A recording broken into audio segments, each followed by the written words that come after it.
مفتی حضرت علی ربانی منگت ډیر ګران دی الله ورکړی شان دی.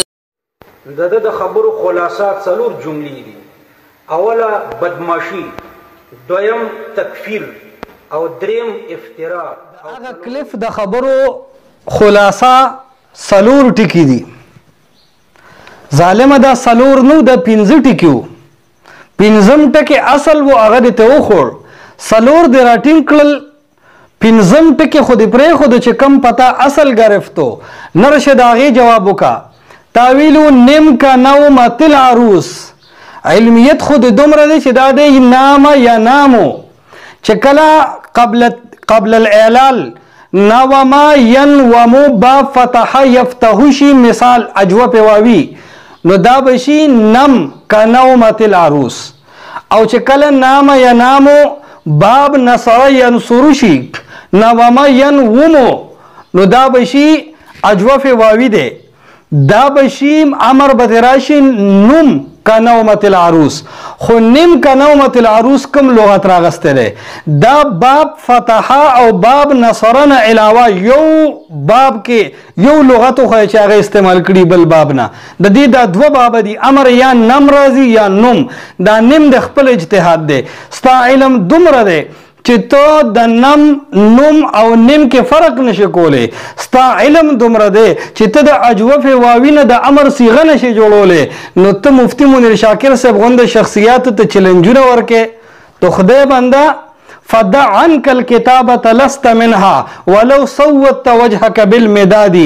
کتابت او علمی میدانونه پرېږده، ذکر اذکار کوا، نظر لغیر الله خورا، هیل اسقاطو په ډیری باندې کینا، شو به انتظار باندې جون تیروا، لږ ارشاد و صرف و نوحمیر او قانون چو وایا چې د اجوف واوی د امر جوړولو د صیغې طریقه زده کې.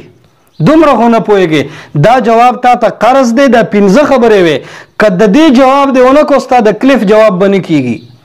بله خبره وی په کلیف کې اکثره بدماشي کړې ده. جناب بدماشي مې نه ده کړې. علما شریفانان خلق وي، د بدماشۍ بس نور خلق وي، هغې به یې کوي.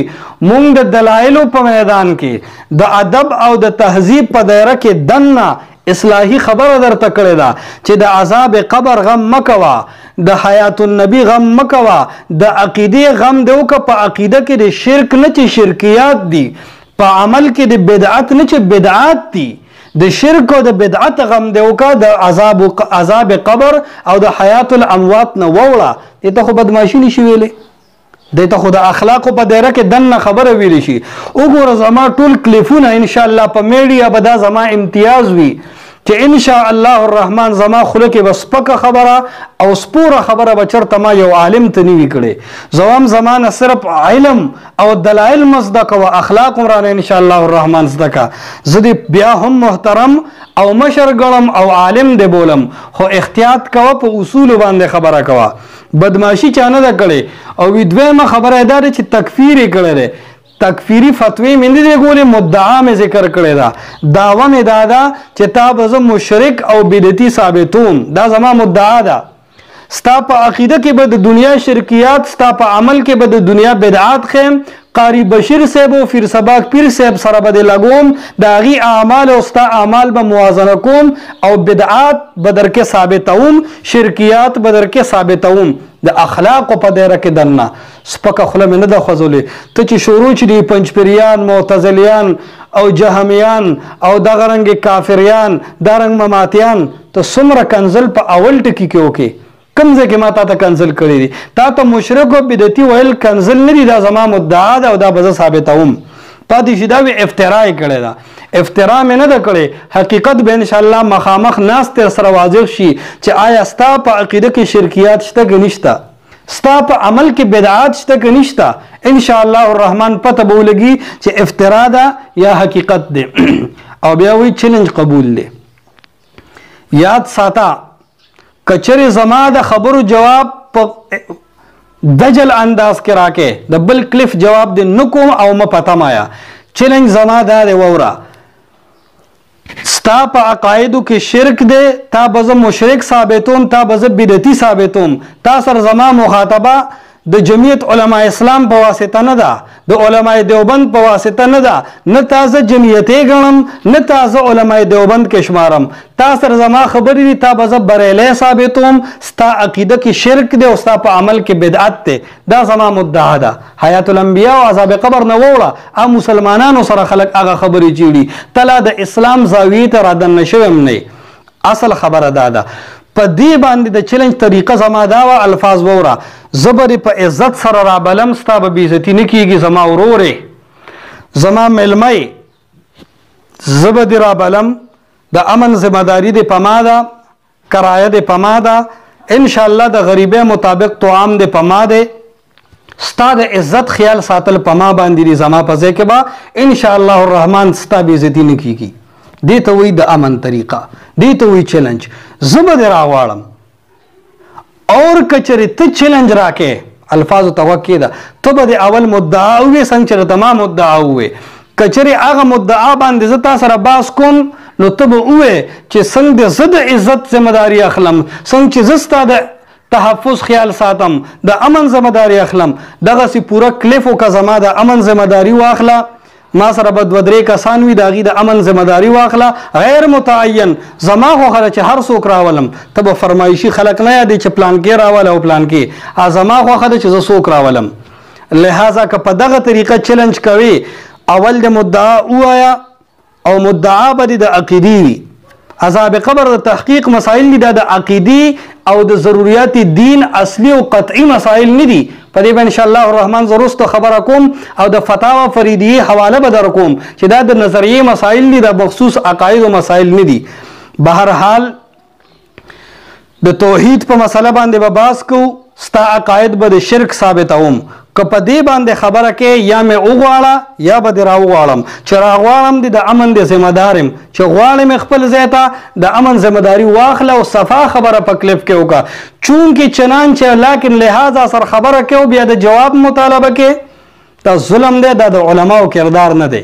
بهرحال پاتې شو دا خبره چې وی زما کتاب وګوره، په هغې کې د په کومه خبره اشکال دی.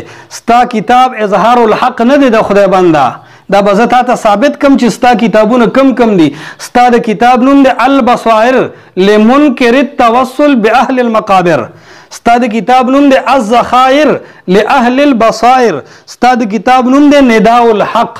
ستا د کتاب نوم دی البیان فی اظهار بعض نقائص التبیان. ستا د کتاب نوم دی ضرب شمشیر.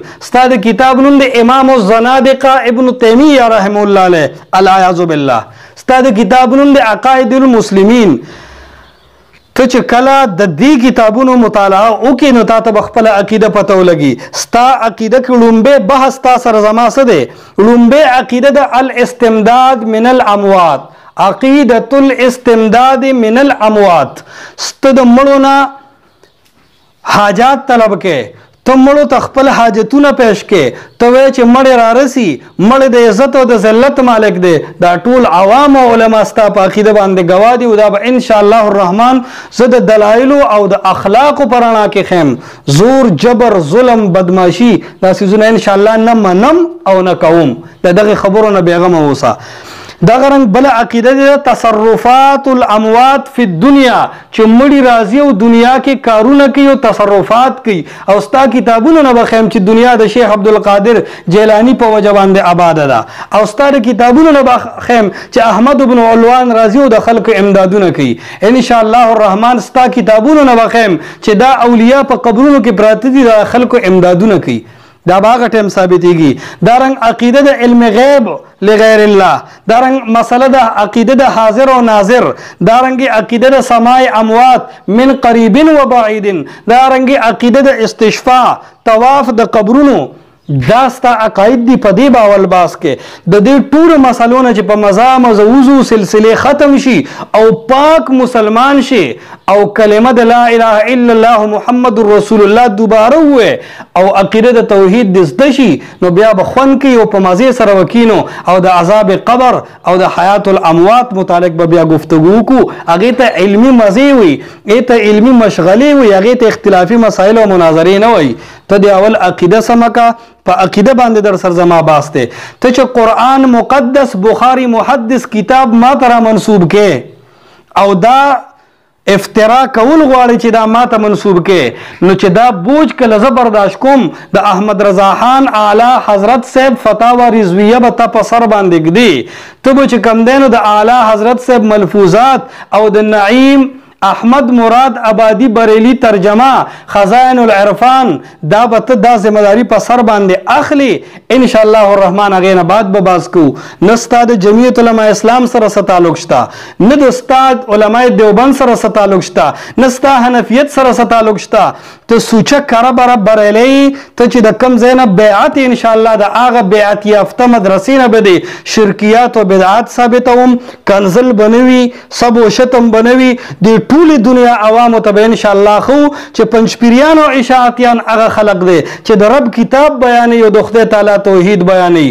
او خلکو ته بخیم چې اشاعتیان هغه خلق دی چې ټول عمر یې د بدعتیانو او د مشرکانو لاس نیولی دی او عوام د دې خلکو د پنجو نه خلاص کړي دی. او دا بخیم چې ستا په عقیده کې هغه څه دي چې الله سره ته اولیاء کرام شریکان کې، او زه به تا ته وښیم ان شاء الله الرحمن د دلایلو په میدان باندې کنزل به نه وي. دنیا به دا خبره ومني چې اشاعت التوحید و سنه او پنځپیریان دا نه معتزله دي، نه خو چې کم دی نو دا کافر دي، نه خو چې کم دی نو دا منکرین حدیث دي. دا اصل د قرآن او سنت حاملین دي، دا اصل په مسلک د امام ابو حنیفه رحم الله علیه باندې عمل کوونکي دي، دا اصل د علماء دیوبند د صحیح عبارات او صحیح احترام کوونکي خلق دی. دا به ان شاء الله الرحمن خیم یو خبره کې غدر مکوه، که غدر دی وکړو بیا درته جوابات نه درکوم. زه عالم سړی یم او دا د اوس نه په نغدو کې یو چیلنج قبول کا او دا واخله د دې رانه بیا په میدان مطالبه هم کولی شي چې تا خو دا خبره کړې وه څنګه. ان شاء الله چې ستا سره څومره علما معاونین وي چې ستا د ټولو ملانو د منطق او د فلسفې او د معانی او د علومو د ګاډو ټیرونه مې پنچر نه کړل نو ملا به نه یم. ان شاء الله الرحمن د قرآن او سنت په زاویه کې به توحید بیانو، مخامخ به کینو. البته یو عذر پیش کوم، د ملک معروضي حالاتو د وجې نه، د دې وبا د وجې نه، د کرونا وایرس د وجې نه لازم نه ده او ممکن ده چې په وخت مقرر کولو کې تاخیر راشي. هغه یو معقول عذر دی او العذر عند کرام الناس مقبول.